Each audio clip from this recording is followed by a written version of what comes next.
దేవుని వాక్యాన్ని ధ్యానం చేద్దాం.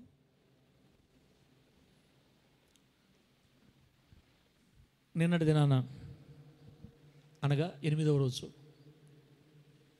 ఈ దిద్దుబాటు కూటాలు. దిద్దుబాటులోనే ఉంది అర్థం. దిద్దుబాటు అంటే ఉన్న తప్పుల్ని దిద్దుకోవటం, దిద్దుకొని మంచి మార్గంలోకి రావడం అన్నమాట. చిన్నప్పుడు మనల్ని స్కూల్లో చేర్చిన తర్వాత దిద్దిస్తారు. ఆ దిద్దడం ద్వారా మనం వాటిని నేర్చుకుంటాం. దేవుడు వాక్యాన్ని చూపించి మనల్ని దిద్దుతూ ఉండగా మనం కూడా నేర్చుకోవాలి. ఎన్నో విషయాలు నేర్చుకోవాలి. మన జీవితాంతం నేర్చుకున్నా కూడా నేను చెప్పాను కదా, 0.01% మాత్రమే నేర్చుకోగలుగుతాం. వాక్యంలో పూర్తిగా నాకు తెలుసు అని చెప్పడానికి లేదు. అంతటి మహాసముద్రం బైబిల్ అంటే. కాబట్టి ఆయన నేర్పించింది నేర్చుకుందాం. నిన్న మాత్రం దేవుడు మనకి నేర్పించింది మన గుడారాలు పడిపోవడానికి కారణం ఏం చెప్పాడన్నా గుర్తుందా? మన గుడారాలు పడిపోవడానికి నాకు వినపట్లేదన్నా. ఎందుకులేయ్యా మేమేం చెప్పినా కూడా దానికి వంకలు పెడుతుంటావయ్యా నువ్వు. మనం పడిపోవడానికి కారణం ఏంటంటే గతాన్ని మర్చిపోవడం, ప్రస్తుతాన్ని మర్చిపోవడం, మన లక్ష్యాన్ని మర్చిపోవడం. మన గతము, మన ప్రస్తుతం, మన లక్ష్యం మర్చిపోతే ఖచ్చితంగా మన గొడవలు పడిపోతాయని దేవుడు మాట్లాడాడు. వాటి ఎప్పుడు మర్చిపోకూడదని దేవుడు మనకు నేర్పించాడు. ఈ పూట మరొక అంశాన్ని మనం ధ్యానం చేద్దాం. దేవుని నామానికి మహిమ కలుగును గాక. ప్రియులారా, మనం ఎందుకు పడిపోతున్నామో మన మూలవాక్యం తెలుసు కదా. ఆమోసు గ్రంథం 9:11 పడిపోయిన దావీదు గుడారాన్ని తిరిగి మరలా నేను పెట్టుమయం కదా పెట్టు. ఆమోసు గ్రంథం 9వ అధ్యాయం 11వ వచనంలో ఏముందంటే, పడిపోయిన దావీదు గుడారాన్ని నేను మరలా బాగు చేసి, దాని గోడను బాగు చేసి, పోయిన చోట్లనల్లా బాగు చేసి, పూర్వం ఉన్నట్లుగా మరలా నేను ఆ గుడారాన్ని కడతానని దేవుడు వాగ్దానం ఇచ్చాడు. ఈ 2024 ముగింపులో చాలా గుడారాలు ఆల్రెడీ కట్టేశాడు దేవుడు. దేవుని మహిమ కలుగును గాక. ఒక్కొక్క వాక్యం వింటూ ఉండగా మనల్ని మనం సరి చేసుకుంటా ఉన్నాం, మనం కట్టబడతా ఉన్నాం, చాలా దీవించబడ్డాం. ముఖ్యంగా నా మటుకు నేను కూడా చాలా విషయాల్లో సంతోషపడ్డాను ప్రభు దగ్గర. ప్రభువా, నువ్వే మాట్లాడుతున్నావు, నాకు అర్థమవుతుంది, ఇంకా మేము రెక్టిఫికేషన్ చేసి వెళ్ళిపోవాలి ముందుకి అని నా మట్టుకు నాకు చాలా ఆశీర్వాదకరంగా ఈ ప్రార్థన జరుగుతూ ఉన్నాయి. మీరు అలాగే ఉన్నారని నేను సంతోషపడుతున్నాను. దేవునికి మహిమ కలుగును గాక.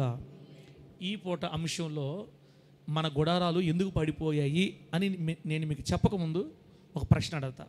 ఆ ప్రశ్నలో నుండి మనకు సమాధానం వస్తుంది. అప్పుడు మనం రాసుకుందాం అంశం పేరు ఎందుకు పడిపోతున్నాము అని. ప్రశ్న ఏంటంటే, ఫస్ట్ ప్రశ్న, మనుషులు భూమి మీద ఎందుకు పుడుతున్నారు? అదే ప్రశ్న రాసుకోండి మీ నోట్స్లో. భూమి మీద మనుషులు ఎందుకు పుడుతున్నారు? ఎందుకు పుడుతున్నారని నేను జవాబు చెప్పను. ఇప్పుడు జవాబు మీరే చెప్పాలా, తెలిసినోడు చెప్పాలా. చందన్ ఫస్ట్ అవకాశం ఇద్దాం. చందన్కి మనుషులు భూమి మీద ఎందుకు పుడుతున్నారు చెప్పగలుగుతావు చందన్న? సరే, టైం వేస్ట్ చేయకుండా నేను చెప్తాను. చందన్న ప్లేస్లో చెప్తున్నా, చందన్న చెప్తాడు అనుకుందాం. ఓకేలాగా మనుషులు ఎందుకు పుడుతున్నారు సార్? ఎందుకో పుడుతున్నారు అంతే. అటు కాదన్న, అదే ఎందుకు పుట్టాలి? సరే, కోట్ల మంది పురుషులు ఉన్నారు భూమి మీద, చందన్ని ఎందుకు పుట్టాలి? మళ్ళా కోట్ల మంది పురుషులలో లేనిదేంటి, చందన్లో ఒక్కళ్ళు ఉండేదేంటి? దేవుడు మళ్ళీ చందన్ ప్రత్యేకంగా భూమి మీద ఎందుకు పుట్టించాడు? ఆరోని ఎందుకు పుట్టించాడు? నన్ను ఎందుకు పుట్టించాడు? ఇంత కోట్ల మంది స్త్రీలు ఉన్నారు కదా, మళ్ళీ ప్రత్యేకంగా దీవునికి ఎందుకు పుట్టాలి? సురేఖ ఎందుకు పుట్టాలి? ఎందుకు మనుషుల్ని భూమి మీద ఇంతమందిని పుట్టిస్తున్నాడు?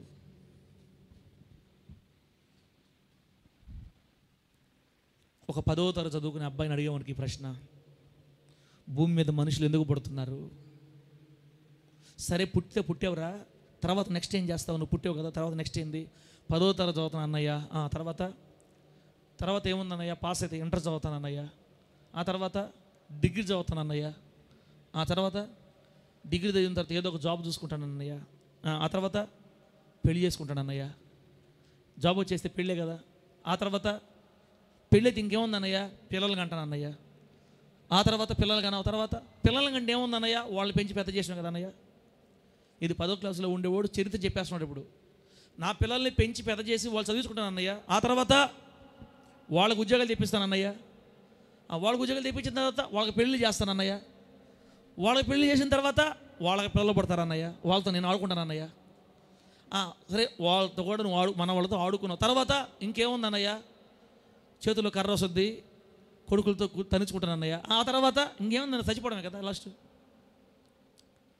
ఏంది నువ్వు ఈ భూమి మీద పుట్టింది పిల్లకాయలకు అంటాం, చదువుకోవటం, ఉద్యోగాలు తెచ్చుకోవటం, పెళ్లి చేసుకోవటం, పిల్లలకు అంటాం, వాళ్ళు పెద్ద చేయటం, వాళ్ళకి ఉద్యోగాలు తెప్పించడం, వాళ్ళకి పెళ్ళిళ్ళు చేయటం, వాళ్ళకి పిల్లలు పుట్టడం, వాళ్ళ చేత మనం దంచుకోవటం, చచ్చిపోవడమేనా? ఇదేనా మనిషి భూమి మీద పుట్టింది? దీనికోసమేనా? ఒక్కసారి ఆలోచించండి అక్క, మనం ఎందుకు పుట్టింది భూమి మీద? మనల్ని భూమి మీద దేవుడు ఎందుకు పుట్టించాడు? లోకస్తులు అడగండి ఇదే చెప్తారు. కొంతమంది ఇంకా జ్ఞానవంతులు ఏం చెప్తారంటే, ఎందుకు పుట్టామా? ఎంజాయ్ చేయడానికి పుట్టాం. ఏం చేయడానికి పుట్టారంటే వీళ్ళు ఎంజాయ్ చేయడానికి, తినడం, తాగడం, సుఖించడం, ఏ వయసులో ఏం చేయాలో అది చేయడానికి పుట్టాం. మేము హ్యాపీగా ఎంజాయ్ చేయడానికి పుట్టాము. నేను ఎవరు పుట్టించారు, ఎవరెవరు పుట్టించారు నాకు తెలియదు, మా అమ్మ మా నాయన పుట్టించారు నన్ను. ఇంక మెంటల్ సమాధానం చెప్తాడు మనకి వాడు. చాలామందికి మనుషులు భూమి మీద ఎందుకు పుట్టారో కూడా తెలియదు. మనుషులకే కాదు, ఈ మందిరంలో కూర్చున్న చాలామందికి కూడా మనం ఎందుకు పుట్టామో తెలియదు. అసలు ఈ పుట్టడం ఏంటి, ఈ పెళ్ళిళ్ళు ఏంటి, ఈ పిల్లలు ఏంటి, ఈ జాబులు ఏంటి, మళ్ళీ ఇది ఇంక ఇదేనా మన మనుషులు పుట్టిన దీనికోసమేనా? ఈ భూమి మీద మానవ జాతి నిర్మితం అవుతా ఉందో దీని కొరకేనా? ప్రశ్న. దేవునిలో లేనివాడు ఈ సమాధానం చెప్తాడు. రక్షణ లేనివాడు ఇప్పుడు నేను చెప్పిన సమాధానం చెప్తాడు. మారు మనసు పొందని వ్యక్తి, పాపములో ఉన్నవాడు ఈ సమాధానాలే చెప్తాడు. సరే, ఒక యేసు ప్రభుని నమ్ముకున్న వ్యక్తిగా ఇప్పుడు మనం చెప్పాలి సమాధానం. యేసు ప్రభుని విశ్వసించిన దేవుని బిడ్డలారా, మనం ఎందుకు పుట్టామో, దేవుడు మనల్ని ఎందుకు పుట్టించాడు చెప్పండి అంటే కొన్ని జవాబులు చెప్తారు. అది చెప్పాక ఇది చెప్తుంది, మసాలా మాకు చెప్తుంది, ఏదో ధైర్యంగా చెప్పండి అక్క, ఏం కాదు. దేవుని బిడ్డలుగా ఇప్పుడు మనకు తెలియాలి మనం ఎందుకు పుట్టినట్టు. ఒకటే జవాబు, మనల్ని పుట్టించిన వాని యొక్క చిత్తాన్ని భూమి మీద చెయ్యడానికి పుట్టాం మనం. దేవుని మహిమ కలుగును గాక. గట్టిగా చెప్పండి హల్లెలూయా. మనల్ని పుట్టించిన వాని యొక్క చిత్తం. మనల్ని పుట్టించింది ఎవరు? దేవుడే. చెప్పాను కదా, కోట్లాది మందిలో ఉనికిలోకి మరలా నిన్ను కూడా తీసుకొచ్చాడు దేవుడు. ఇంకా పుడతారు, పుట్టిస్తున్నాడు దేవుడు. దేవుని ఆజ్ఞ లేకుండా, దేవుని అనుమతి లేకుండా ఎవరు కూడా భూమి మీదకి రారు. అన్నా కొందరు అక్రమ సంబంధాల వల్ల కూడా గర్భాలు తెచ్చుకొని కంటారు, అది కూడా దేవుని చిత్తమేనా? అది కూడా వీళ్ళు చేసిన పాపానికి ఆ పిండాన్ని బలి చేయడు దేవుడు. వాడిని కూడా ఒక ప్రత్యేక ఉద్దేశంతో, అట్లా వ్యభిచారంలో పుట్టి పెరిగి అనాథలుగా పుట్టి పెరిగిన వాళ్ళు కూడా దేవుడు ఘనంగా సేవకులు వాడుకున్నాడు. దేవుడు చరిత్రలో చాలామంది ఘనంగా వాడబడ్డారు దేవుని కోసం. వాళ్ళెవరో దేవుని సాతాను చేతిలో పాత్రలుగా ఉన్నప్పటికీ వాళ్ళలో నుంచి వచ్చిన బిడ్డను కూడా దేవుడు వాడుకున్నాడు. ఏది ఏమైనా ఈ భూమి మీదకి మనుషులు తీసుకొని వస్తుంది మాత్రం ఖచ్చితంగా దేవుడే. ఆకాశాన్ని, భూమిని, సూర్య చంద్ర నక్షత్ర సముదాయాన్ని సృష్టించిన వాడు, అంతటి ఏర్పాటు చేసిన వాడు, తల్లి గర్భంలో నుండి పిండాన్ని ఏర్పాటు చేసి మనుషుల్ని భూమి మీద దేవుడే పుట్టిస్తున్నాడు. ఇది మీరు నమ్మతారా నమ్మరా? ఒకసారి చెప్పండి నాకు. నమ్ముతారా? మనల్ని పుట్టించేది ఎవరు? దేవుడే. దేవుని అనుమతి లేకుండా ఒక్కరు కూడా భూమి మీదకి రారు కూడా. భూమి మీద వాడు అడుగు పెట్టాలంటే దేవుని అనుమతితోనే రావాలి. కాబట్టి మనందరినీ దేవుడే పుట్టిస్తున్నాడు. ఎందుకు పుడుతున్నాం అన్న ప్రశ్నకి జవాబు రాసుకోవాలి మీరు. మనలను పుట్టించిన వాని యొక్క చిత్తమును చేయడానికి మనం పుడుతున్నాం. మనల్ని ఈ భూమి మీద పుట్టించిన దేవుని యొక్క చిత్తాన్ని చేయడానికే మనము ఈ భూమి మీద పుడుతున్నాం. సరే, రెండో ప్రశ్న, దేవుని చిత్తం అంటే ఏంటి? రెండో ప్రశ్న ఇదేంది నాయన, ప్రశ్నల మీద ప్రశ్నలు వేస్తున్నాడు. రాసుకోండి నోట్స్లో. దేవుని చిత్తము అంటే ఏంటి? మాకు తెలియదు సార్. మసాజ్ చూడబాకు, మళ్ళీ నువ్వు మసాజ్ చూస్తే మమ్మల్ని జవాబు అడతావు. మళ్ళీ మాకు చేత కాదు. దేనమ్మా, మనుషులు ఎందుకు పుడుతున్నారంటే నువ్వే సమాధానం చెప్పుకుని మమ్మల్ని బతికిచ్చేసావు. మనుషులు ఎందుకు పుడుతున్నారంటే ఎవరైనా, అన్యజనులైనా, దేవుని ఎరగిన వాళ్ళైనా, దేవుని ఎరిగిన వాళ్ళైనా, భూమి మీద మానవుడు పుట్టేది పుట్టించిన దేవుని చిత్తం చేయడానికి. రెండో ప్రశ్న, దేవుని చిత్తం అంటే ఏంటి? దేవుని చిత్తం అంటే అండి అది మరండి అది కీర్తన గ్రంథంలండి. ఆపు, అట్ట కాదు, కరెక్ట్గా చెప్పు. ఒక్క మాటలో చెప్పు, దేవుని చిత్తం అంటే ఏంటో. దేవుని బిడ్డలారా, దేవుని చిత్తం అనేది మీకు తెలియంది, నేను నేర్చుకుంది ప్రభు దగ్గర కొత్తగా చెప్తా. అది మీకు కొంచెం కొత్తగా ఉంటుంది, వినండి. సహజంగా ఏమంటారంటే దేవుని చిత్తం అంటే బైబిల్ గ్రంథాలు చాలా ఉన్నాయి. దేవుని చిత్తం అంటే పరిశుద్ధంగా బ్రతకడం, మీరు పరిశుద్ధులొకటయే దేవుని చిత్తం అని ఉంటుంది ఒక దగ్గర. మీరు జారత్వమునకు దూరంగా పారిపోవటయే దేవుని చిత్తం అని ఉంటుంది ఒక దగ్గర. మీ నోట బూతులు కానీ సరస్వతులు కానీ రాకుండా ఉండటమే దేవుని చిత్తం. మీరు పరిశుద్ధులు అవ్వటమే, మీరు నమ్మకంగా నీతిమంతులు బ్రతకడమే దేవుని చిత్తం. పరలోకమందు ఆయన చిత్తం ఎలా నెరవేరుతుందో భూమి మీద కూడా ఆయన చిత్తం అలాగే నెరవేరాలి అని దేవుని చిత్తాన్ని గురించి కొన్ని పరిశుద్ధ క్రియల గురించి రాస్తాడు బైబిల్లో. కానీ అసలు సిసలైన దేవుని చిత్తం అంటే ఏంటో తెలుసా? రాసుకోండి జవాబు. దేవుని చిత్తం అనగా ఏంటి అంటే, ఈరోజు మన కళ్ళకు కనబడుతున్న ఒక ప్రపంచం భూలోకం. మన కన్నులకు కనబడుతుంది భూలోకం. కానీ మన కన్నులకు కనబడని అదృశ్య లోకాలు లేదా అదృశ్య ప్రపంచాలు చాలా ఉన్నాయి. నమ్మండి, తీసుకోండి మైండ్లోకి. మన కన్నులకు కనబడని అదృశ్య ప్రపంచాలు చాలా ఉన్నాయి భూమి మీద కాదు, బయట విశాల విశ్వంలో. హెబ్రీ పత్రిక దానికి సాదృశ్యం. ఆయన యేసుక్రీస్తు ద్వారా ప్రపంచములను నిర్మించెను అని రాయబడి ఉంటుంది. తండ్రి అనే దేవుడు యేసుక్రీస్తు వారి ద్వారా ప్రపంచాలని, ఒక్క ప్రపంచం కాదు ప్రపంచాలని, ఆ ప్రపంచాలు ఎవరుంటారు? దేవదూతలు ఉంటారు. ఇంకా ఎవరున్నారో మనకు తెలియదు. మన జ్ఞానం ఇంతవరకే పర్మిట్ అయిపోయింది. ఒక భూమి మీదే కాదన్న మనుగడ చాలా ప్రపంచాలు ఉన్నాయి. చాలా ప్రపంచాలలో మహిమజీవులు. అందుకే వీళ్ళని ఏలియన్స్ అని చెప్పమని తెలియక ఏలియన్స్ ఉన్నారా? ఏలియన్స్ ఉంటారు. ఏలియన్స్ అంటే ఇంత తలకాయ తోకలాగా సన్నగా వీళ్ళు రూపించుకున్నారన్నమాట దాన్ని. దేవుని చేత సృష్టించబడిన కోటాను కోట్ల మంది దేవదూతలు ఒక పరలోకంలోనే కాదు, రకరకాల గ్రహాలలో, రకరకాల మండలాలలో, రకరకాల ప్రపంచాలలో దేవుడు వాళ్ళని పెట్టున్నాడు. మీకు ఒక మాట చెప్పమంటారా? యోబు గ్రంథం 1వ అధ్యాయంలో జరిగిన మీటింగు గుర్తుందా? దేవదూతలందరూ యెహోవా సన్నిధిలో కూడుకుని దినం ఒకటి తరస్తింపగా ఆ మీటింగ్కి ఎవరు పోయారు? సాతానుగాడు పోయారు. మీకు ఒక విషయం చెప్తానేనండి. సాతానుగాడు భూమండలానికి అధిపతి, ఈ ప్రపంచానికి అధిపతి. అలాగే అన్ని లక్షల కోట్ల ప్రపంచాలకు అధిపతులు అందరూ కూడా ఆ మీటింగ్కి వచ్చారు. బాగా అర్థమవుతుందా? ఇది కేవలం పరలోకానికి సంబంధించిన మీటింగ్ ఇది చరిత్రలో, ఇది పండితుల అభిప్రాయం, ఇది నిజం కూడా. బైబిల్ దాన్ని నిర్ధారిస్తుంది. ఆ నిర్ధారణ పెట్టుకున్నాడు మనకు టైం చాలదు. మనకి ఖచ్చితంగా దేవుడు ఈ ప్రపంచంతో పాటు ఇంకా ఎన్నో ప్రపంచాలు నిర్మించాడు. అన్ని ప్రపంచాలకు అధిపతులు ఉన్నారు, దేవదూతలు, రకరకాల వాళ్ళ వేరియేషన్స్ ఇంకా మనకు తెలియదు, మన మట్టి జ్ఞానం ఎంతవరకే. కానీ ఉన్నాయన్న మాత్రం ఖచ్చితంగా మనకు ప్రూఫ్ ఉంది. ఓకే, ఆ అన్ని ప్రపంచాల నుంచి కొందరు అధిపతులు పరలోకానికి వచ్చారు మీటింగ్కి. తర్వాత భూమండలానికి అధిపతి అయిన సాతానుగాడు కూడా ఆ మీటింగ్కి వెళ్ళాడు. ఇలా 2 సార్లు కూడుకున్నారు మనకి యోబు గ్రంథంలో. ఒక 2 సార్లే కాదు, ఎన్నోసార్లు కూడుకుంటారు. మనకు బైబిల్లో ఏముందంటే యెహెజ్కేలు గ్రంథంలో ఉత్తర దిక్కున సభాపర్వతం ఉందంట. నవీన ఏ పర్వతం ఉంది?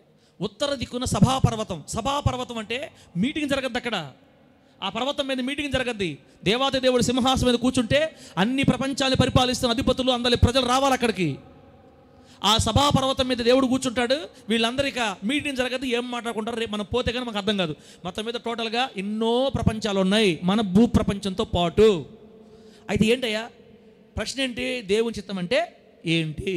దానికి జవాబు చెప్తున్నాను. ఇప్పుడు ఎన్నో ప్రపంచాలు ఉన్నాయి, ఈ ప్రపంచానికి సంబంధించి ఏవేవో జరుగుతున్నాయి, మనకు భూ ప్రపంచం మాత్రమే తెలుసు. అయితే ఇప్పుడు మనుగడలో ఉన్న ప్రపంచం కాకుండా, ఇప్పుడు మనుగడలో ఉన్న ప్రపంచాలు కాకుండా ఇంకా కొన్ని కొత్త ప్రపంచాలు నిర్మించాలని దేవునికి ఆశ అంట.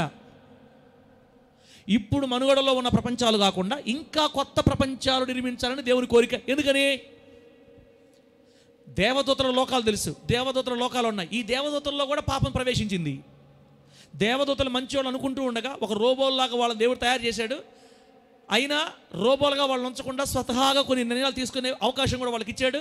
ఎప్పుడైతే అవకాశం వాళ్ళకి ఇచ్చాడో వెంటనే చెడిపారు అంతే. ఒకడు లేచాడు వాళ్ళల్లో, లూసిఫర్ లేచి మొత్తాన్ని కంపు చేసి పడేసాడు. వాళ్ళలో కూడా చెడిపోయారు. ఇప్పుడు దేవదూతల్లో కూడా నీతిమంతులు ఉన్నారు, పాపాత్ములు ఉన్నారు. సరే, ఆయన పోలికలో సృష్టించుకున్నటువంటి మన దగ్గరకు వద్దాం. భూమండలం మీద భూ ప్రపంచంలో తన పోలికలో మనం సృష్టించుకున్నాడు. మనలో పాపం ఉందా లేదా? మనలో తప్పులు ఉన్నాయా లేవా? ఒక మాట, మనం బాప్తిసం తీసుకున్నాం కదా, మరి మన తప్పులు ఉన్నాయా లేవా? తప్పులు ఉన్నాయా లేవా? ఉన్నాయి. యెషయా గ్రంథంలో 14వ అధ్యాయంలో మనం కొన్ని విషయాలు చదివాం. ఏమనంటే, సియోను పర్వతం మీద సింహము దూడ ఒకే దగ్గర మేత మేస్తాయి. నాగుపాము పుట్ట దగ్గర పసిపిల్లవాడు ఆడుకుంటాడంట. మీరు చెప్పండి, ఈ జన్మకు సాధ్యం అవుతా? మనం ఏమనుకుంటామంటే 1000 ఏళ్ల పరిపాలన అన్నా 1000 ఏళ్ల పరిపాలనలో అది జరగద్ది అనుకుంటాం కదా. 1000 ఏళ్ల పరిపాలనలో జరగద్దని సరే ప్రస్తుతానికి అనుకుందాం. ప్రూఫ్లు చూపించి మీకు నేను కాదని నిరూపిస్తాను తర్వాత. 1000 ఏళ్ళకి ఇప్పుడు భూమి మీద భయంకర పాపం విస్తరించిపోయింది. ఒక్కసారిగా ఈ పాపం అంతా దేవుడు తీసేసిన తర్వాత ఇంకా పసిపెట్టలం అయిపోతే ఇంకా అప్పుడు దాకున్న చిరుతపుళ్ళు, సింహాలు అవి కూడా అప్పుడు కూడా మారిపోతాయా? సరే 1000 ఏళ్ళు వాడికి మైండ్ తీసేసి మంచిగా పెట్టి మళ్ళీ వాళ్ళకి పాపం వేసేస్తారు, మళ్ళీ వాటిలో మళ్ళీ పాపం వచ్చేది, మళ్ళీ కూడా మొక్కలు అయిపోతాయి. ఇదంతా ఒక సినిమా లాగా లేదా? అప్పుడు దాకా పాపంలో ఉన్న మనుషులకి అందరికీ ఆ మైండ్ తీసేసి నీతిమంతులుగా మార్చేసి మళ్ళీ వేసిన తర్వాత మళ్ళీ వాళ్ళకి పాపం పంపించి ఇదంతా ఆటలాగా ఉందన్నమాట. ఇది కరెక్ట్ కాదు బైబిల్ చరిత్ర ప్రకారం. 1000 ఏళ్ల పరిపాలన ఉందా లేదా తర్వాత మనం మాట్లాడుకుందాం. కానీ నేననేది ఏంటంటే దేవుడు రాబోయే రోజుల్లో సృష్టించబోయే కొత్త ప్రపంచాల్లో మాత్రం ఇది సాధ్యం అవుతుంది. దేవునికి మహిమ కలుగును గాక. ఏది? సింహము, దూడ ఒకే దగ్గర పడుకుంటాయి, ఇది 2 గడ్డి మేస్తాయి. నాగుపాము, చిన్న పాప ఒకే దగ్గర ఆడుకుంటారు. తోడేలు, గొర్రెపిల్ల ఒకే దగ్గర మేస్తాయి. అంటే క్రూరత్వం కానీ, కోపం కానీ, పాపం కానీ పొర్రపాటును కూడా కనబడని ఒక లోకం అది, ఒక ప్రపంచం అది. అట్లాంటి ప్రపంచాలు కొన్ని కొత్త ప్రపంచాలు సృష్టించాలని దేవునికి ఆశ. ఎందుకంటే ఏ పాపం కూడా కనబడని పరిపూర్ణ పవిత్రమైన ఒక ప్రపంచాన్ని నిర్మించాలని దేవునికి ఆశ. పరలోకంలో తన దగ్గర నియమించుకున్న దేవదూతల్లో లోపాలు కనపడుతున్నాయి, ఆయన పోలికలు సృష్టించిన మనలో కూడా లోపాలు కనపడుతున్నాయి. అంతెందుకక్క, నాకు ఒక 70 సంవత్సరాలు వచ్చాయి అనుకోండి, ఓకే నేను ముసలోని అయిపోయా, ఇంక రేపో మాపో నాకు మా అన్నబాడిని పాట పాడతారు,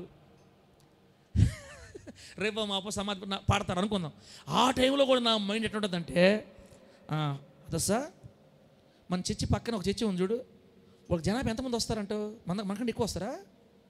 మా పడవా అంతసేపు ఇంతకాలం సేవ చేస్తా మనల్ని మించిపోతున్నారా? ఎలా చేయాలి? చూసారా, 70 సంవత్సరాల ఎక్స్పీరియన్స్లో కూడా నాకు ఉన్న బుద్ధి పోలా. ఇట్లా రోడ్డు సస్తే ఏం చేసుకోవాలి? ఇట్లా రోడ్ని అసూయ, పగ, ద్వేషం పాస్టర్లో ఉంది, విశ్వాసుల్లో ఉంది. అంతెందుకు ఇప్పుడు మనలో లేదా? మనలో ఉందా లేదా?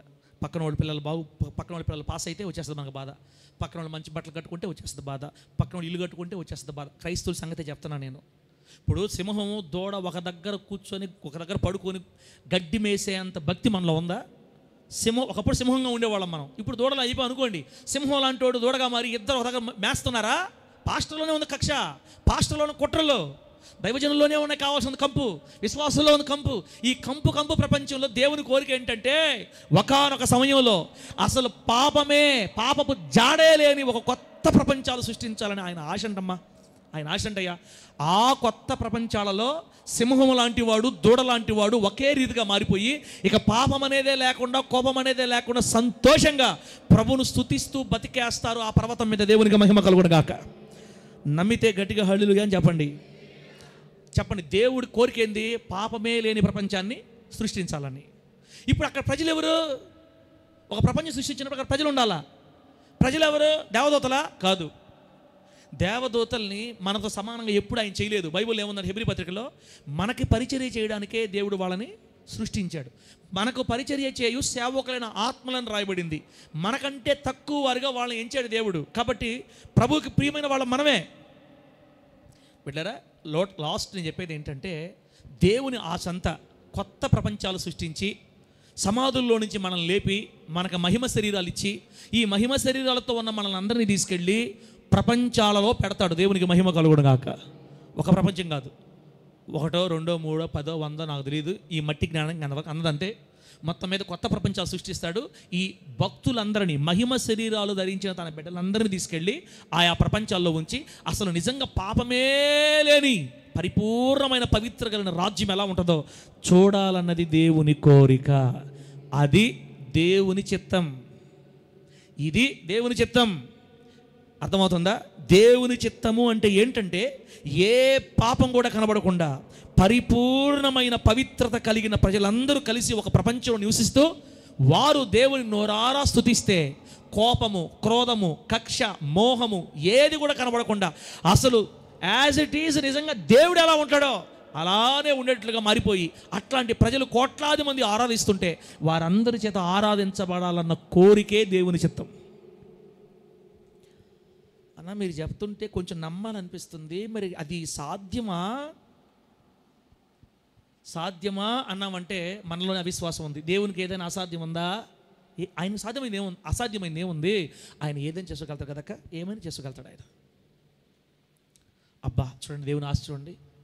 అయితే అన్న అది ఎప్పుడో జరగద్ది, మరి ఇప్పుడు మనం భూమి మీద ఎందుకు పుట్టిస్తున్నాడు? అసలు మీరు మొదటి ప్రశ్న జవాబు కరెక్ట్గా ఇప్పుడు మాకు అర్థం కావట్లా. ఇప్పుడు ఆయన చిత్తం అంటే ఏ పాపం లేని వాళ్ళు ఆయన ఆరాధించాలని. భూమి మీద ఆ కోరిక తీరే ప్రసక్తే లేదు.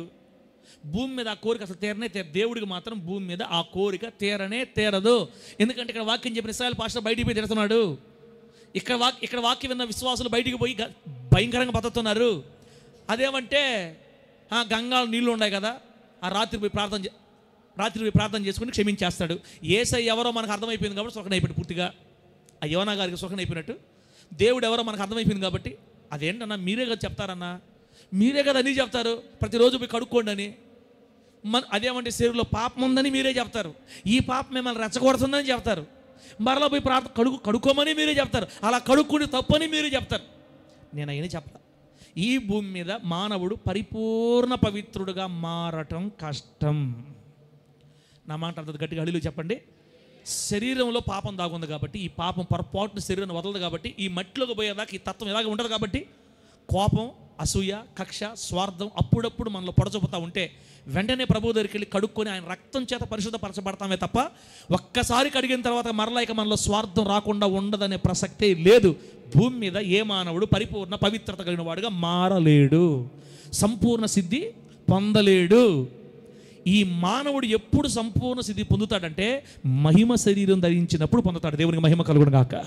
మహిమ శరీరం ఎప్పుడు ధరిస్తాడు? యేసుక్రీస్తు మరలా వచ్చినప్పుడు ఆయన కోసం ఆ కడుక్కుంటా లేస్తా పెద్ద కాకుండా చిన్న ఏదో జరిగిపోతా, నేను కూడా మానవుడని ఇట చచ్చిపోయాడే వీడిని లేపుతాడే దేవుడు. ఆ లేపినప్పుడు ఆ మహిమ శరీరం ధరిస్తాడు కదా. ఈ మహిమ శరీరం ధరించిన పరిశుద్ధులందరూ ఇక మీదట పాపమునకు దాసులు కాకుండా ఉండిపోతారు. దేవునికి మహిమ కలుగును గాక. అది యేసయ్య రూపానికి సరిపోయిన రూపం. యేసయ్య రూపానికి మధ్యాహ్నం మన వాక్యం విన్నాం. మన దీన శరీరాన్ని దేవుడు ఎలా మారుస్తాడంట, ఎలా సృష్టిస్తాడు? మన దీన శరీరాన్ని తన మహిమ గల శరీరమునకు సమరూపం గలదానిగా, ఆయన మహిమ శరీరానికి సమరూపం గలదానిగా దేవుడు మన రాబోయే రోజుల్లో మారుస్తాడు. అప్పుడు మనలో ఏ పాపం కనబడిన వారం అయిపోతాం. అప్పుడు మనలో ఏ పాపం కనబడిన పవిత్రులుగా మారుతాం. ఆ క్షణంలో ఆయన కొత్త లోకాలు సృష్టించి ఆ లోకాల్లో మనల్ని తీసుకుని వెళ్ళి హృదయపూర్వకంగా నిజంగా మన హృదయపూర్వకమైన పవిత్రమైన ఆరాధనని ఆయన పొందాలని కోరుకుంటున్నాడు. ఇది ఆయన మనసులో ఉన్న దేవుని చిత్తం. దేవుని నామానికి మహిమ కలుగును గాక. పరిపూర్ణ పవిత్రత కలిగిన వారి చేత తాను ఆరాధించబడాలి అన్నది ఆయన ఆశయం, ఆయన చిత్తం, అదే ఆయన కోరిక. ఇప్పుడు 2 ప్రశ్నలకు జవాబులు చెప్పాను నేను.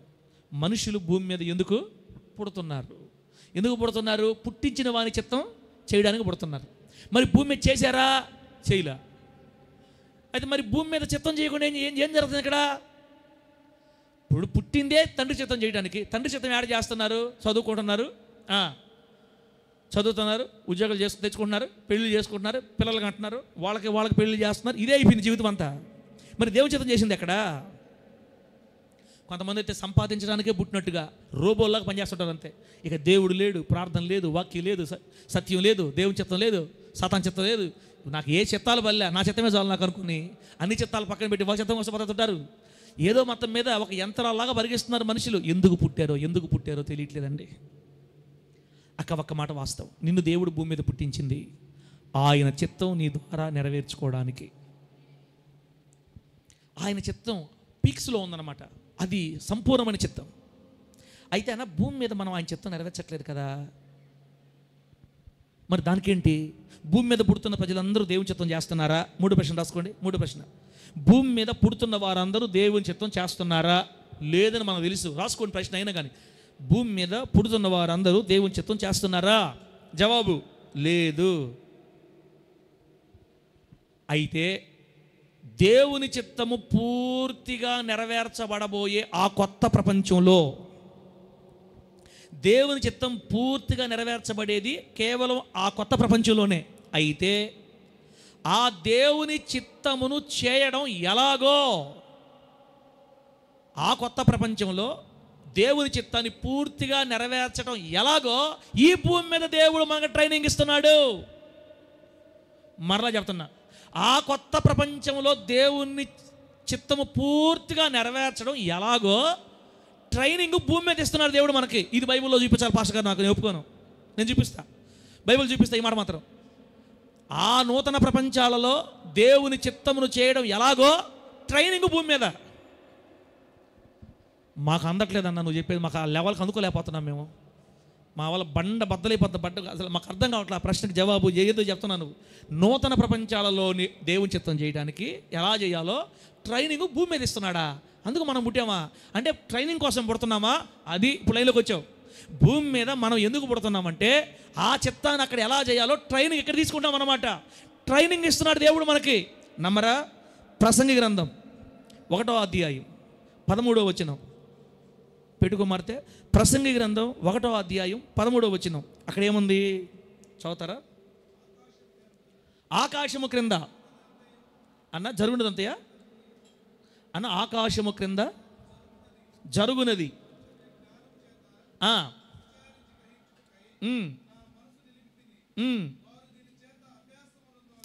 అదన్న, వారు దీని చేత అభ్యాసము నొందవలెనని 13వ వచనం కదనా. ఆకాశము క్రింద జరుగునది అంతటిని జ్ఞానము చేత విచారించి గ్రహించుటకై నా మనసు నిలిపితిని, వారు దీని చేత అభ్యాసము నొందవలెనని. అంటే ఆకాశము క్రింద జరిగేదంతా కూడా అభ్యాసం పొందడానికే, అంటే ట్రైనింగ్ పొందడానికే. ట్రైనింగ్ పొందడానికి, అభ్యాసము నొందడానికే దేవుడు మానవులకు ఏర్పాటు చేసిన ప్రయాస. ఈ భూమి మీద మానవులు పుడుతున్నారు, పుట్టి ఏం చేస్తున్నారంటే ప్రయాస అనుభవిస్తున్నారు, బహుశ్రమ అనుభవిస్తున్నారు, కష్టపడుతున్నారు, ఎన్నో కష్టాలు ఎదుర్కొంటున్నారు. ఆ కష్టాలు ఆ ప్రయాసాలన్నీ దేవుడే మనుషులకి ఏర్పాటు చేశాడంట. ఎందుకు? అభ్యాసం నొందాలి. ఏ అభ్యాసం ఇది? ట్రైనింగ్. ఎందుకు ట్రైనింగ్? సూర్యుని క్రింద నేను జరిగేదాన్ని పరిశీలించినప్పుడు, ఆకాశం కింద జరిగే అంతా నేను పరిశీలించినప్పుడు నాకేం అర్థమైందంటే దేవుడు మనుషులకి ట్రైనింగ్ ఇస్తున్నాడు అని అర్థమైంది. దేవుడు మనుషులకు అభ్యాసం నేర్పుతున్నాడు. ఎందుకు అభ్యాసం? ఇప్పుడు ట్రైనింగ్ ఎందుకు ఇస్తారన్నా ఒకసారి చెప్పండి అమ్మ. ట్రైనింగ్ ఎందుకు ఇస్తారమ్మా? ఒక టీచర్ పోస్ట్ వచ్చింది, టీచర్ పోస్ట్ వచ్చిన వాళ్ళకి కొంతకాలం ఏం ఇస్తారన్నా? ఫస్ట్ ట్రైనింగ్ ఇస్తారు. ట్రైనింగ్ ఇచ్చి అలవాటు చేసిన తర్వాత తీసుకెళ్ళి స్కూల్లో నిలబెడతారు. యుద్ధంలోకి వెళ్ళడానికి మిలిటరీ వాళ్ళకి ఏం కావాలి? ట్రైనింగ్, యుద్ధభూమి రెండు ఒకటేనా వేరువేరా? ట్రైనింగ్ లేకుండా రే ఒకటే సార్ యుద్ధం నేర్చుకో అని యుద్ధంలో వదిలిపెడితే ఫస్ట్ గుండెకే దెబ్బకుట దొంగల ముఠ. ఒక్కొక్క దెబ్బకు పెట్టలు రాలుతూ ఉంటాయి. ఉదయం కాల్చేడే పెట్టలు ఆ టైపులో అన్ని పెట్టలు రాలిపోతాయి. ముందు మిలిటరీ ట్రైనింగ్ ఇస్తారండి. అది మామూలు ట్రైనింగ్ కాదు. గడ్డ కట్టే చలిలో పరిగెత్తిస్తారు, చల్లని నీళ్ళు వేసేస్తారు. కొన్ని నేను మన వీడియోలు చూస్తుంటే ఎందుకురా ఇంత కర్మే కనిపిస్తుంది. కర్మ కాదు, నిజమే పాపం. వారు ఏ ఉద్దేశంతో వెళ్తున్నారో, నేను దేశానికి సేవ చేయాలి, నేను దేశానికి సేవ చేయాలి, నా ప్రాణం పోయినా పర్వాలేదని వాళ్ళు అంత కష్టాలతో వాళ్ళు అక్కడ బార్డర్లో సేవ చేస్తుండగా కాబట్టే శత్రులు మన లోపలికి రాకుండా మనం క్షేమంగా ఉండగలుగుతున్నాం. మిలిటరీ వాళ్ళ కష్టాలు మామూలు కష్టాలు కాదమ్మా. వాళ్ళు వండుకున్న కూరలు కానీ వాళ్ళు వండుకున్న అనాలు కానీ అట్టలు కట్టిపోతాయంట. అట్టలు కట్టిపోతాయి. ఆ అట్టలు కట్టిన దాన్ని మళ్ళీ వాళ్ళు వేడి చేసుకుని తింటారు. రుచి పచ్చి ఉండదు అక్కడ. ఆ ట్రైనింగ్ పీరియడ్ అయితే వాళ్ళకి సరిగ్గా భోజనం పెట్టరు. 4 గంటలకు 3 గంటలు లేపేస్తారు. గడ్డ కట్టే చలిలో వాళ్ళు ఎక్సర్సైజ్ చేయాలి, పరిగెత్తాలి, ఏదో దోకాలి, ఏదో పడాలి. మొత్తం మీద ఇంట్రెస్ట్ లేనుడైతే ఊపిరుంటే ఉప్పుగల్లో అమ్ముకో బతకొచ్చ బగేసరికి. సేమ్ ఇట్లాంటి కష్టాలే దేవుడు భూమి మీద పుడుతున్న మానవు నియమించాడంట. అన్న బాంధవ్యన్న, నా బాధ మీకు అర్థమైందన్నా? నేను మీకు అర్థమవుతుందేమో అనుకుంటున్నాను, కొంతమందికి అర్థం కావడం లేదు. 3వ ప్రశ్న ఏంటంటే, భూమి మీద పుడుతున్న వాళ్ళంతా దేవుని చిత్తం చేస్తున్నారా? చేయట్లేదు. దేవుని చిత్తం అంటే ఏంటి? అక్కడ స్తుతించబడాలని. మరి అది ఇక్కడ జరగట్లేదు కదా. మరి ఇక్కడ ఏం చేస్తున్నారు? భూమి మీద పుట్టిన వాళ్ళంతా అంటే అక్కడ దేవుని చిత్తం ఎలా చేయాలో ఇక్కడ శిక్షణ తీసుకుంటున్నారు. ట్రైనింగ్ ఇస్తున్నాడు దేవుడు వాళ్ళకి. ఎలా ట్రైనింగ్ ఇస్తున్నాడు తెలుసా? మహాశ్రమల చేత, మహాబాధల చేత, మహా కష్టాల చేత, నిందల చేత, అవమానాల చేత. ఇప్పుడు మనం పడుతున్న కష్టాలని ట్రైనింగ్ అక్క. దేవుడు ఆల్రెడీ మనకు ట్రైనింగ్ కష్టాల్లో శ్రమలు ఇస్తుంటే, కష్టాలు తీసే ప్రభువా, తొలగించు ప్రభువా, నన్ను విడిపించు ప్రభు అని ప్రార్థన చేసి ఎందుకంటాడు ఆయన? ఎండవు పొరపాటున ఎండు. అసలు మనం కష్టాల్లో వెళ్ళేది ఎందుకంటే అక్కడ ఎలా స్తుతించాలో తెలియడానికి. ఒక్క మాట వినండి, ఆకలితో ఉన్నవాడికి అన్నం పెట్టమని దేవుడు చెప్పాడు, అవునా కదన్నా? ఆకలితో ఉన్నవాడికి నువ్వు అన్నం పెట్టాలంటే ఆకలి బాధ నీకు అనుభవించిన అయితే అప్పుడు తెలుస్తుంది నీకు ఆ బాధ. మనము మంచి మంచి హోటల్లో కానీ పెద్ద పెద్ద షాపింగ్ మాల్స్లో కానీ రూపాయి బేరం ఆడకుండా ఫిక్స్డ్ రేట్ అంటే మొత్తం డబ్బులు కట్టొస్తాం కదా, కట్టొస్తాం. తోటకూర అమ్ముకుని అక్క దగ్గర, గోంగూర అమ్మే అక్క దగ్గర బేరాలు ఆడతాం మనం. పాత రోజుల్లో రిక్షా దొక్కేవాళ్ళు ఉండేవాళ్ళు. అక్కడంతా డబ్బులు కట్టొచ్చి రిక్షా వాళ్ళ దగ్గర మనము ఏమాడతాం, ఏంది 20 రూపాయలా, 10 రూపాయలు రాదా, నీళ్ళు నోరు లేని వాళ్ళని ఏందో మొత్తం మీద పేదవాళ్ళ దగ్గర, కష్టపడే వాళ్ళ దగ్గర ఎండలో కూర్చొని ఆ గొడుగు పెట్టుకుని అమ్ముకుంటా ఉంటుంది పాపం. ఆమె దగ్గర పోయి బేరాలు ఆడతారు. అక్కడ ఆడరు ఆడ అంత ఇవ్వరాడ, మర్యాద కొంటే కొని పోతే పో. ఎక్కడ ఫిక్స్డ్ రేట్ దగ్గర ఏం మాట్లాడరు. ఇక్కడ పేద బిడ్డలు ఆ నిమ్మకాయలు అమ్ముకుంటుంటే ఒకసారి ఒక నిమ్మకాయల దగ్గర ఆగే నేను 30 రూపాయలు ఎంత చెప్పింది, 10 రూపాయలు రావని అడుగుతున్నామి. ఎందుకమ్మా ఈ ఊరికి తీసుకోపో. ఆ ముసలి దాని దగ్గర ఆ గొడుగు కింద కూర్చొని ఇక్కడ వనవుతుంది పాప ఆమె దగ్గర 10 రాదా, 30 ఏంది, ఏమి ఇంత కరువులో ఉన్నా నువ్వు ఆ డబ్బులా, అదే మాట అక్కడ అడుగు. అందుకే దేవుడి దయ వల్ల నాకు బేరం ఆడే స్థితే లేకుండా చేశాడు దేవుడు. అసలు నాకు అలవాట్లేదు ఫస్ట్ నుంచి. నేను ఎవరిని బాధ పెట్టలేదు ఇప్పుడు దాకా. ఇంకా వాళ్ళుగా నన్ను మోసం చేయాలని ఒక 50 రూపాయలు ఎక్స్ట్రా చెప్తే సంతోషంగా ఇచ్చేసి వచ్చే రకం నేను. నన్నుగా నమ్ముకున్నారంటే డబ్బంతా పాటమే. కొంతమంది బాగా బేరాలు ఆడతారు, ఆడాల్సిన దగ్గర ఆడాలి, కానీ పేదవాళ్ళ దగ్గర ఆడకూడదు మనం. బిడ్డరా, ఆకలి విలువ తెలిస్తే నీకు అప్పుడు ఆకలి ఉన్న వాళ్ళకి అన్నం పెట్టగలుగుతావు బిడ్డ. వస్త్రాలు చినిగిపోయిన వస్త్రాలు కుట్టుకొని మనం కానీ ధరించి ఉంటే అప్పుడు బట్టలు లేని వాళ్ళ విలువ మనకు తెలిసి ఉండేది. జైల్లో ఒకసారి ఏదో ఒక పొరపాటు చేసి నువ్వు జైల్లో వేయబడి ఉంటే జైల్లో వేయబడే వాళ్ళ పరిస్థితి ఎలా ఉంటుందో మాకు అర్థమయ్యేది. అందుకే యేసయ్య చెప్పాడు, ఆకలి కొనిన వారికి ఆహారం పెట్టు, దప్పికొనిన వాడికి నీళ్ళి, వస్త్రహీనులకు వస్త్రమే, చెరసాల్లో ఉన్న వాళ్ళ దగ్గరికి దర్శించిన దేవుడు ఎందుకు చెప్పాడంటే ఆ బాధలు పడ్డ వాళ్ళకి ఆ విలువలు తెలుస్తాయి. ఎందుకు దేవుడు మనల్ని ఎట్లా ట్రైనింగ్ ఇప్పిస్తున్నాడు అంటే అదిగో అక్కడ ఆయన ఆరాధించబడాలని. ఈరోజు నీకు వస్త్రహీనత ఉందా, బట్టలు కూడా పండగ కొనుక్కోలేదు కదా, పండగ కొనుక్కోలేదు కదా, వస్త్రహీనత కదా, ఇది దేవుడే నీకు నేర్పించడం చేశాడు. సరైన భోజనం ఒక్కొక్కసారి తినలేకపోతున్నాం కదా, ఇది దేవుడు నడిపిస్తున్నాడు. అవమానాలు నిందలు వచ్చేస్తున్నాయి కదా, దేవుడు నడిపిస్తున్నాడు. చిక్కుల్లో ఇరుక్కుపోయి ఉన్నావు కదా, దేవుడు నియమించాడు. శ్రమలు, కష్టాలు, నిందలు, బహు ప్రయాస దేవుడు మానవునికి నియమించాడంట. ఇదంతా కూడా మనకు ట్రైనింగ్ అని చెప్తుంది ప్రసంగి గ్రంథం 1వ అధ్యాయం. దేవుని నామానికి మహిమ కలుగును గాక. కనుక ఈ భూమి మీదకి వచ్చిన మనం ఆయన చిత్తం చేయడం ఎలాగో నేర్చుకోవడానికి ప్రయాసపడి ఎన్నో శ్రమల్లో, నిందల్లో, అవమానాలలో, రోగాలలో, హింసల్లో కన్నీళ్లు విడుస్తూ నడుస్తూ ట్రైనింగ్ తీసుకుంటూ ఆయన చిత్తాన్ని చేయడం నేర్చుకొని మొత్తానికి మనకు 70-50 వచ్చేసరికి ఒక రూట్లోకి వచ్చేస్తాం. శ్రమలంటే మనకు కొత్తవి కాదు, బాగా అలవాటైపడిపోతాం మనం. ఇన్ని రకాలుగా నలిగిన మనం, ప్రయాసలో అభ్యాసం చేసి ట్రైనింగ్ చేసిన మనం ఒక పరిపూర్ణ పటుత్వానికి వస్తాం. ఆ పరిపూర్ణ పటుత్వానికి చచ్చిపోతాం అంతే. చచ్చిపోయిన తీసుకెళ్ళి నెలలో పెట్టేస్తారు. ఒకరోజు మరల మహిమ శరీరాలు లేస్తాయి. ఆల్రెడీ అన్ని అనుభవాలు నీకు ఉన్నాయి కాబట్టి ఇప్పుడు పరిపూర్ణ మానవులుగా, పరిపూర్ణ పవిత్రత కలిగిన మహిమ దేహాలతో మనం ఆ కొత్త లోకాల్లోకి వెళ్ళి దేవుడు కోరుకున్న ఆరాధన మనం చేస్తాం. దేవునికి మహిమ కలుగును గాక. పాపం అంటే ఏంటో నీకు తెలియకపోతే ఏమండి, పాపం అంటే ఏంటో మనకు తెలియనప్పుడు మళ్ళీ అక్కడ పోయి పాపం చేయమా? అందుకే శరీరంలో తత్వం పనిచేస్తూ ఉంటుంది, లాగుతూ ఉంటుంది, వెనక్కి సహిస్తూ ఉంటాం, పోరాడుతూ ఉంటాం, ఒక్కోసారి జారిపోతాం, మరలా క్షమించమని మళ్ళీ లేస్తుంటాం. ఇదంతా కూడా ట్రైనింగ్. కాబట్టి దేవుని బిడ్డలారా, దేవుడు కొత్త ప్రపంచాలు సృష్టించి మనల్ని అక్కడ పెట్టి ఆయన ఆరాధించబడాలన్నది ఆయన ఆశయం, ఆయన చిత్తం. అది ఎలా చేయాలో నేర్చుకోవాలంటే మనకు భూమి మీద ట్రైనింగ్ కావాలి. ఈ భూమి మీద ట్రైనింగ్ కోసం వచ్చిన మనలో మన జీవితంలో ఒక భాగమే పిల్లల్ని పెంచుకోవటం, ఉద్యోగాలు తెచ్చుకో, ఇవన్నీ ఒక భాగమే. This is only one part of our life అంతే. ఇదే జీవితం కాదు.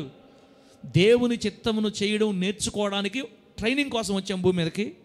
నేర్చుకుంటూనే ఉన్నాం. ఎన్నో శ్రమలు వస్తున్నాయి, కష్టాలు వస్తున్నాయి, బాధలు వస్తున్నాయి. ప్రభు నడిపిస్తున్నాడు, మనల్ని నేర్పిస్తున్నాడు. మనకి ఎన్నో నేర్చుకుంటున్నాం. కన్నీళ్ళు అనపణాలుగా మారిపోయాయి. ఎన్నో శ్రమలు పడుతున్నాం, వేదనలు పడుతున్నాం. ఒక్కొక్కసారి సంతోషంగా ఉంటున్నాం, ఒక్కొక్కసారి పుట్టెడు దుఃఖంలోకి వెళ్ళిపోతున్నాం. ఇదంతా కూడా ట్రైనింగ్ ఇస్తున్నాడు దేవుడు. నీకు ధైర్యం తెచ్చుకో. ఒక మంచి మాట రాయబడింది, నువ్వు సహించగలిగినంత కంటే ఎక్కువగా ఎంత మాత్రం కూడా దేవుడు మన మీదకి శ్రమల్ని అనుమతించనివ్వడు. దేవునికి మహిమ కలుగును గాక. సహించగలిగినంత మట్టుకే మన జీవితాల్లో శ్రమలు వస్తాయి. ఒకవేళ సహించలేకపోతున్నాం అనుకున్నప్పుడు దాని నుంచి తప్పించుకునే మార్గం కూడా దేవుడే కలుగు చేస్తాడు, తప్పించేస్తాడు. కాస్త రిలాక్స్ చేస్తాడు. మళ్ళీ ఆయన చిత్తం అయితే మళ్ళీ చిన్నగా శ్రమ వస్తుంది, మళ్ళీ నేర్చుకుంటావు, మళ్ళీ వెళ్ళిపోద్ది. ఇలా బ్రతుకు కాలం అంతా సుఖము దుఃఖము మనకు నేర్పిస్తూ ట్రైనింగ్ ఇచ్చి అభ్యాసం చేయించి ఆయన కావాల్సిన రూపంలో తీసుకొచ్చుకొని అయిపోయింది. నేను ఏ రూపంలో కూడా రావాలని కోరుకున్నావో వచ్చేసావు బిడ్డ, వచ్చేయక నా దగ్గరికి అని పిలుస్తాడు. నరులారా తిరిగి రండి. దేవునికి మహిమ కలుగును గాక. నరులారా తిరిగి రండి అని ఆయన పిలిచినప్పుడు ఉన్న పాటున శరీరాన్ని వదిలిపెట్టి పిలిచిన దేవుడి దగ్గర మన ఆత్మలు వెళ్ళిపోతాయి. దేహం మట్టిలో ఉంచబడుతుంది. తర్వాత ఒకనొక దినాన మరలా దేహాలు మహిమతో ధరించి పైకి లేస్తాయి. ఈ మహిమ దేహాలతో ఉన్న మనలందరినీ కొత్త లోకాలకి, కొత్త ప్రపంచాలకు తీసుకొని వెళ్తాడు. ఒక్కసారి ఆ ఊహ చూడండి. కొత్త ప్రపంచాల్లోకి తీసుకొని వెళ్ళి అప్పుడు హృదయపూర్వకంగా మన ద్వారా ఆయన ఆరాధించబడతాడు. ఏ పాపం లేని వారమై, ఏ కల్మషం లేని వారమై, నిండు పూర్ణ హృదయంతో ఒక సింహము, ఒక దూడ ఒకే దగ్గర గడ్డి మేసేంత పవిత్రత, ఒక నాగుపాము, ఒక చిన్న పాప ఒకే దగ్గర ఆడుకునే, నాగుపాము కనుగుడ్డును ముడతదంట పాప. అంటే అంత సఖ్యత, అంత ఐక్యత, అంత ప్రేమ అసలు భూలోకంలో సాధ్యం కాదంతే ఇది. అదిగో ఆ కొత్త లోకాల్లో ఇది జరుగుతుంది అనమాట. అక్కడికి వెళ్ళి నువ్వు దేవుని చిత్తాన్ని పూర్తిగా నెరవేర్చాలంటే భూమి మీద మనం దేవుని ట్రైనింగ్ తీసుకోవాల్సిందే బిడ్డలారా. కాబట్టి మనం కారణం లేకుండా పుట్టలేదు, మనం దేవుని చిత్తాన్ని జరిగించడానికి పుట్టాం. దేవునికి మహిమ కలుగును గాక. దేవుడు ఒక ప్రత్యేక ప్రణాళికతో ప్రతి మనిషిని పుట్టిస్తున్నాడు. అది ఆయన చిత్తం చేయటం. ఆయన చిత్తం చేయడానికి కావాల్సిన ట్రైనింగ్ ఈ భూమి మీద తీసుకుంటున్నాం. ట్రైనింగ్ పూర్తయిన తర్వాత వెళ్ళిపోతున్నాం అంతే. మనకు ఉద్యోగం అలాట్ చేయడానికి కొంత టైం ఉంటుంది. ఆ టైంలో మనం రెస్ట్ తీసుకుంటాం ఆ పరదేశంలో. తర్వాత ఆయన మరలా మనకు ఉద్యోగాలు నిర్ణయిస్తాడు. మనమే అక్కడ ఏలుబడి చేస్తాం. దేవునికి మహిమ కలుగును గాక. మనమే ఆ కొత్త లోకాలను ఏలుబడి చేస్తాం. ఎవరి భక్తిని బట్టి. ఈ భూలోకంలో ఉన్నప్పుడు ఎవరైతే దేవుని కోసం కట్టుకున్నారో, అమ్మా ఈ భూలోకంలో ఒకరి భక్తికి తేడా ఉంది. రాహేలక్క భక్తికి ఎస్తేరక్క భక్తికి తేడా ఉందా లేదా? సలోమక్క భక్తికి రూతక్క భక్తికి తేడా ఉంది. నా భక్తికి తిమోతన్న భక్తికి తేడా ఉంది. చందన భక్తికి ప్రకాష్ భక్తికి తేడా ఉంది. అది మీకు తెలియపోయినా దేవునికి మాత్రం బాగా తెలుసు. ఎవరైతే కష్టపడి ప్రయాసపడి శ్రమలు ఓర్చుకుంటూ దేవుని కోసం రోషంగా నడుంగట్టుకొని జారిపోకుండా ఎంత ఎక్కువగా ప్రభువు కొరకు నిలబడగలరో ఈ స్థాయిలను బట్టి కొత్త లోకాలలో మనకు అధికారాలు ఉంటాయి. దేవునికి మహిమ కలుగును గాక. ఆ ప్రాంతాలలో దేవుడు మనల్ని పరిపాలకులుగా నియమించి ఆ ఆనందాన్ని చూస్తూ ఉంటే ఊహించుకోవడానికి ఇంకెంతకంటే మన మైండ్ పనిచేయదు. ఆ నూతనమైన సంతోష సువర్ణ అధ్యాయాలతో నింపబడిన ఆ ప్రపంచాన్ని చూసే వరకు ఈ భూమి మీద ఉన్నప్పుడే అక్కడ మంచి స్థానాల కొరకు పోటీపడి మనం భక్తి చేయాలి. దేవుని కోసం పవిత్రతను కాపాడుకోవాలి. ఆయన సహాయంతో జయించాలి. విశ్వాస వీరులమై కన్ను ముయ్యాలి. దేవుని నామానికి మహిమ కలుగును గాక. గట్టిగా చెప్పండి హల్లెలూయా. బిడ్డలారా, మనం ఈ భూలోకంలోకి వచ్చింది దేవుని చిత్తం చేయడానికి. దేవుని చిత్తం చేయటం ఎలాగో ట్రైనింగ్ తీసుకోవడానికి అని చెప్పాను కదా. ఒక 3-4 రెఫరెన్స్లు చూపిస్తాను. ఇప్పుడు దేవుని చిత్తం చేయటమేనా, దేవుని ఇష్టం ఇంకేదైనా ఉందా, బైబిల్ ఏం చెప్పింది, ఒక 3-4 రెఫరెన్స్లు చదివి ప్రార్థన చేసేసుకుందాం. 40వ కీర్తన టక 40వ కీర్తన 8వ వచనం. హవిలో నువ్వు చదువు మాత్రం పెడతావు కాబట్టి 40వ కీర్తన 8వ వచనం. నా దేవా, అదిగో నా దేవా నీ చిత్తము నెరవేర్చుటకు, నా దేవా నీ చిత్తము నెరవేర్చుట నాకు సంతోషం. అది దావీదు గారి సంతోషం ఏంటంటే దేవుని చిత్తం నెరవేర్చడం. తర్వాత 103వ కీర్తన 21వ వచనం చిత్తము గురించి. 103వ కీర్తన 21వ వాక్యం. యెహోవా సైన్యములారా, ఆయన చిత్తము నెరవేర్చు ఆయన పరిచారకులారా. అదిగోండి, ఈ భూమి మీదగా మనం పంపబడింది ఆయన చిత్తము నెరవేర్చుటలో ఎలా నేర్చుకోవాలో. కాబట్టి భూమి మీద మనిషి ఎందుకు పుడుతున్నారంటే ఆయన చిత్తము చేయడానికి ట్రైనింగ్ కోసం పుడుతున్నారు. మత్తయి సువార్త 12:50 వచనం. మత్తయి సువార్త 12:50. దేవుని చిత్తం యేసుక్రీస్తు ఏం చేశారు ఇక్కడ భూమి మీద? చదివి ప్రార్థన చేసుకుందాం అక్క. మత్తయి సువార్త 12:50. పరలోకమందున్న అదిగో పరలోకమందున్న నా తండ్రి చిత్తము చొప్పున చేయువాడే నాకు సహోదరుడు, నాకు తల్లి అని యేసుక్రీస్తు అంటున్నారు అక్కడ. తర్వాత యోహాను సువార్త 4వ అధ్యాయం కూడా పరలోకమందున్న తండ్రి చిత్తం, పరలోకమందున్న తండ్రి చిత్తం. అందుకే మనం భూమి మీద పుట్టాం. అందుకే దేవుడు మనం భూమి మీద పుట్టించాడు. పెళ్లి చేసుకోవడానికి, పిల్ల కంటానికి కాదు. అది అందరికి అంటున్నారు, అది కాదు ముఖ్యం పని. యోహాను సువార్త 4:34, మనం ఈ భూలోకంలో పుట్టింది తండ్రి చిత్తం చేయడానికి, ఎలా చేయాలో నేర్చుకోవడానికి. ఈ భూమి మీద మన ద్వారా కొంతమంది ప్రభావితం అవ్వాలి, మన ద్వారా కొంత దేవుని దగ్గర రావాలి, ఆత్మ రక్షించాలి. తీసారేనా? 4:34. వారిని చూచి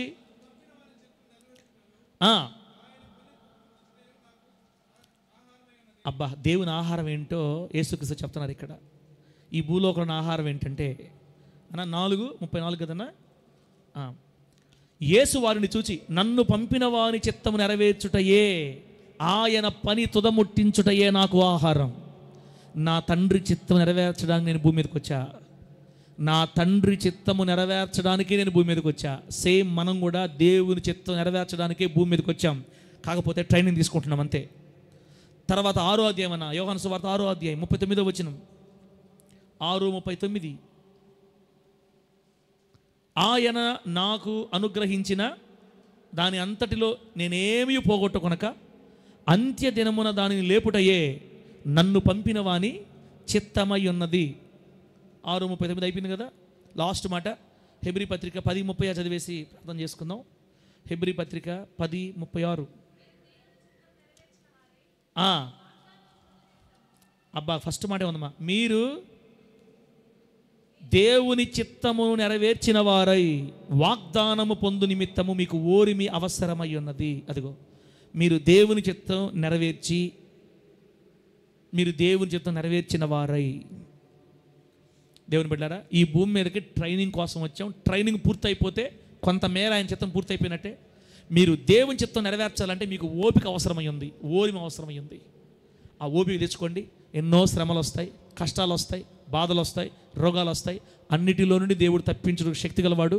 ఒకవేళ కాస్త ఓర్చుకోలేనంత స్థితిలో ఉన్నా కూడా దేవుడు చూస్తూ ఉన్నాడు, మన పక్షమందున్నాడు. గుర్తుపెట్టుకోండి, ఇదంతా మన ట్రైనింగ్ పీరియడ్.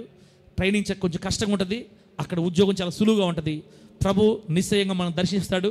ఇంకా అధికమైన వాక్య జ్ఞానాన్ని ప్రభు మాకు నేర్పించి రాబోయే దినాల్లో ఆయన చిత్తం మరింత చేయనట్లుగా దేవుడు మన అందరికీ కృప చూపునుగాక. కళ్ళు మూసుకోండి, ప్రార్థన చేసుకొని మాటలు ముగిద్దాం.